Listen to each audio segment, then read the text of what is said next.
Matsumoto, um, described in our tourist pack as a castle town, I think. Um, that's pretty much what you go there for. Well, I don't know. I don't know. It was a city. It was like city-sized, I think. Um, but yeah, we saw a castle in Tokyo. Um,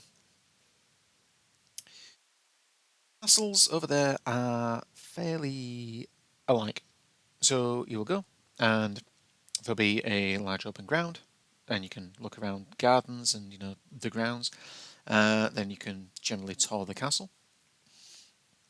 And if you're in the castle, there'll be like displays of like these are typical weapons that were used by the soldiers garrisoned in the castle, and here's information about whatever ruling authority owned the castle, and the history of it, whether it's changed hands over the years, whether it's been invaded and such like. And you usually get a series of placards that explain like this is how the castle was typically defended, and you can see ports in the walls where people would like drop rocks, fire arrows, shoot muskets, or whatever. Um, so if you're on an incredibly tight itinerary and you don't have long over there, I would maybe suggest going to one big castle, just because while every one of them does have their own personality, you're going to get a reasonably similar experience at most of them. They do have a kind of a local tourism thing over there that I think they call it like the 100 beautiful castles of Japan, and there are just a number of castles that you can tour. You can fill out a like a souvenir book to say which ones you've been to, that kind of thing. I mean they're a big fan of like stamping a book to say that you've been to a place as a souvenir, and the stamps are usually pretty pretty. So but Matsumoto, a very significant castle. It's one of the few that have actually survived the wars, not being blown apart by bombing. Um, the majority of castles in Japan are like recreations or something similar to that. So Matsumoto Castle is kind of the original artifact, which makes it quite significant and worth looking at. But the actual area itself. So we pulled in the sort of in the morning, sort of coming up to about lunchtime. It usually took about an hour to 2 hours to get to any city that we were trying to get to. Um, and we did note that it was very quiet compared to Tokyo. There was a lot less like this is a 24/7, full on location. Um, I thought it felt quite, I don't know, empty to me, but everyone else would just agreed that it was like just a quieter town, quieter city kind of vibe, and it was a bit of a break actually, which was nice. Um, this is where I found a significant number of milk drinks apparently because I've written down something about that. We found a chap that was just sat at a table, had a couple of rabbits leashed to the table, and just seemed to be welcoming people over to come and pet his rabbits. Okay. Um, we ended up walking down a street while looking for lunch that had an awful lot of shrines and iconography dedicated to frogs. And I think it's to do with there was like I think there was like a drought there at one point, and eventually like they were able to overcome that, and this population of frogs came back, and now they're seen as sort of like like significant figures in the history of the area. And so there was an awful lot of just fun little frog things. It's where we went for a bakery lunch and got some really good pizza bread. But as I wondering around, well, like we went into a shrine, we found a gashapon machine that had little toy Buddhists in it, which was really strange. But yeah, we sat down for lunch, and this chap comes up to us riding a bicycle, and just says, like, are you foreign tourists? Where are you from? And I don't know, like if from the being in the UK, if someone that you don't know just comes up to you on the streets, it's usually a bit of a cause for concern. But he genuinely just wanted to have a nice little conversation about like, where are you from? What's it like? Um, there are many good restaurants around here if you're staying in a hotel, and it's a nice area. I hope you enjoy your time here. And then just got on his bike and he was on his way. And it's like some people just really want to have a bit of a conversation, maybe practice a bit of English, just meet some new people, and they're really friendly and really pleasant whenever you run into them. Um, so yeah, don't really know what else there was. We did find a venue that said that they would prefer it if after six, if you entered there, you spoke Japanese because their night staff doesn't speak English. Fair enough. Um, but yeah, we got to the hotel. It was a bit of an interesting one actually. It was built into an old bank, so the downstairs, the lobby bathroom was actually built into the original bank vault and still had the heavy locking secure door over the front. So there was that. I did also notice, for fans of Bill Bailey's stand-up routines and his DVD extras, we went into the hotel room, and one of the first things I saw was the Corby trouser press, the gentleman's friend. Uh, so then, yeah, we've gone to the next day, went to Matsumoto Castle. Um, every now and then, you'll just kind of out of the blue hear shamisen, and it's kind of hard not to think this is someone just trying to make the place sound Japanese, even though it's like a very traditional instrument there, and a lot of people do play shamisen.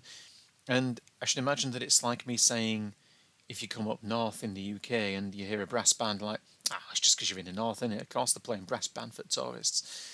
But you hear shamisen music and like, oh, I'm here. It's like the drums. It's like, oh, this sounds Japanese, as ignorant as it feels to say that. Um, what else? The castles, they look a lot nicer than the castles you get over here. I don't know, they just look a little neater almost. Although one thing I will say is, if you're touring one of the castles, be aware that I believe it may have been a security measure, sorry, defence measure, but the stairs are fully like, I'd say a good 6 inches tall, maybe a little less. It's it's an undertaking to climb them, and it's an undertaking to go down them, especially because you're probably going to be in your socks, your socks, because they don't want you to wear shoes in a lot of them. So just be careful. Also, quite a lot of the staircases are very narrow as well, so that can be quite difficult to deal with. Um, I did note here that if you meet someone who's an older generation, fashions can be really eclectic. So you might run into someone who's wearing like a straw bow tie hat, pair of jeans, and like an open Hawaiian shirt and flip flops, and you just some of the fashions are really kind of wild, but they pull it off. Kind of, it's just like it's that whole idea that if you wear something with confidence, you'll probably look good in it, and they do. They actually do. Younger generations tend to be a little bit more reserved, unless you're in certain districts in Tokyo. But yeah, there is sometimes a bit of a style of in the older crowd of. I don't know if it's almost like I've retired and I'm just I'm on holiday forever now. I don't know, but there's a note on here that people are generally just really quite helpful. Matsumoto, real good for food. We went to one particular venue, Korean barbecue. We just walked in off the street, no reservation. Did we have a reservation? We may have actually. But we go in and we get seated or whatever. And a couple of foreign tourists on one side of us, I think they may have been German. And there was one guy on the other end of the bar who, like, he sort of pointedly scooted over when we arrived to give us like a bit of a wide berth. But he seemed all right, Um, but the lady who was like doing sort of working up front was really friendly. We didn't have that much language in common, but we were getting through it. And because it wasn't like a really busy place, and because like we were the only people sat at the counter after a little while, we were just like chatting as we were eating, and she was sort of like talking us through the process of like having Korean barbecue. It was the kind that you have to sort of like heat up a bit yourself on the. They bring like a little cooker out for you, but she was really friendly. We ended up buying a beer in buying her a beer in the end, and oh no, that wasn't it. We There was a guy in the corner with a party of people who also came over and gave us a hand with like picking out some nice things to order, because we were going to order like a couple of set things between us, and he was suggesting, well, you should actually order like several things and share them out amongst yourselves. So we offered to buy him a beer, and he was saying, that he was okay, but did we want to buy the lady a beer? So we got her a drink, and then she got us like I think it was like some like fried salted seaweed as well, like on the house, and it was just like a really, I don't know, it was like a really just open and friendly experience that we generally didn't tend to have with people working at venues. So that was very nice, and the food was good. I mean, the food everywhere we went was good, but that was particularly notably good. Um, it was also Matsumoto that we went for the first yakitori restaurant, actually, the meat skewer place, and that was probably my favourite night out of the entire experience, actually. Uh, and then the only other stuff that we only had one more day at Matsumoto, so one thing I noticed was walking around early morning, and there were a bunch of guys in business suits walking around outside of an office, just sweeping the path out the front. And it's like it seemed to be like part of their responsibility as workers of the office to perform like basic outdoor maintenance. So there's a sense of like pride in your physical workplace, which I found quite interesting. Um, Went to a combini and found just a jam sandwich and just a sweet corn sandwich, which was kind of neat. Um, I did note on here specifically written down paying with 10,000 yen can feel very arsey. So if you go to a currency exchange over here and you order an amount of yen, they will probably give you the majority of it in 10,000 yen bills. If you tried to pay for a 2,000 yen meal at a combini or anywhere else really with a 10,000 yen note, what you have done is you've paid for the equivalent of like a tenner's worth of groceries using a £50 note.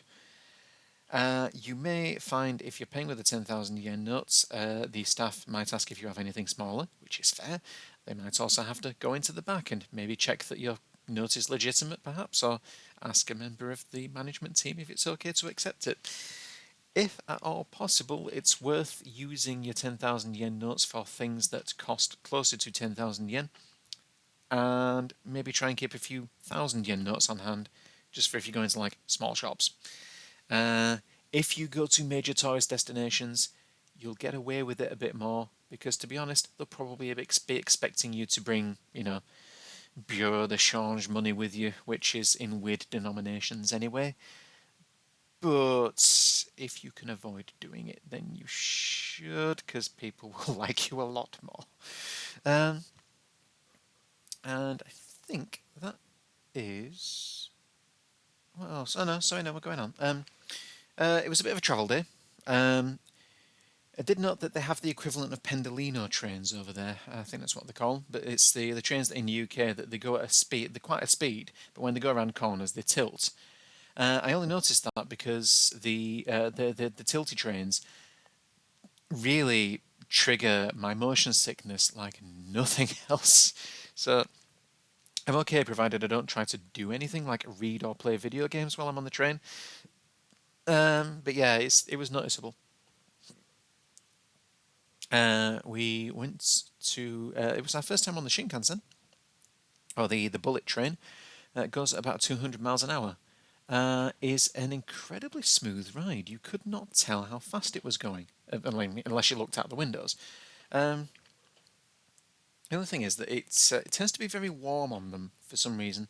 I think it's because they're ramping up the ventilation just to try and keep things moving to clear the air for COVID purposes. And I think to counter that, they're cranking the heat up so that the locals don't get chilly, and that also does not help with motion sickness when it's a really fuggy train. Whew. Got yawning thinking about it.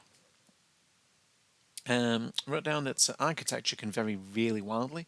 So if you're going through the Japanese countryside on a train, you'll note that the actual countryside once you get out of the cities is absolutely stunning. It's just wide open spaces, punctuated by like small picturesque little towns, and just constant scenic mountains in the background. It's the kind of countryside I really enjoy. Um, but you'll notice like especially in like larger towns and cities like really varied architecture. So it'll be like it will either be quite traditional looking or it'll be very like modern, very efficient, very just like grey blocks of buildings, but quite often just like next to each other all over the place, which can be quite interesting. And generally, residential areas tend to have the most traditional buildings in them, though. But then you can just see like enormous blocks of flats everywhere and whatever. I also did note down here, just as one last final thing for Matsumoto, not about Matsumoto though, just about the culture in general, is that if you see anything being advertised or anything that's trying to get your attention for a product, literally every product, well, figuratively, almost every product is either labeled as like premium or number one or like it's, psycho sugoi des. It's everything is the best of the best, and it's I I try not to trust advertising at the best of times, but it's just so utopian almost to it's so utopian over there in the world of advertising. It almost crosses the line into dystopia, and you get on the you get on the subway and there's everyone that's just like avoiding eye contact, looking down, looking at the phones, like just like looking really stressed out about work and life and families and finances and all the rest of that. And then you look up at the barriers, the boards above your head that giving you information and adverts and stuff, and it just like everyone is just living this perfect dream life where they're using the optimum bubble bath and it's absolutely soothing them, and then they're going to get a fantastic night's sleep in their incredible, ex-tog bed linen, and then in the morning they're going to sit down to a gourmet breakfast that's come in one of these little TV dinner trays, and they're living this perfect life thanks to the products and the services that they love to engage with. And then you look down again, and everyone just looks like they'd really rather be somewhere else, and it's really jarring. But then, having said that, advertising is not so different over here. So I can't say too much, but it feels like more of a contrast in Japan. Um, so yeah, it's just it struck me. I found it almost a little funny. I don't know, but anyway. Next location.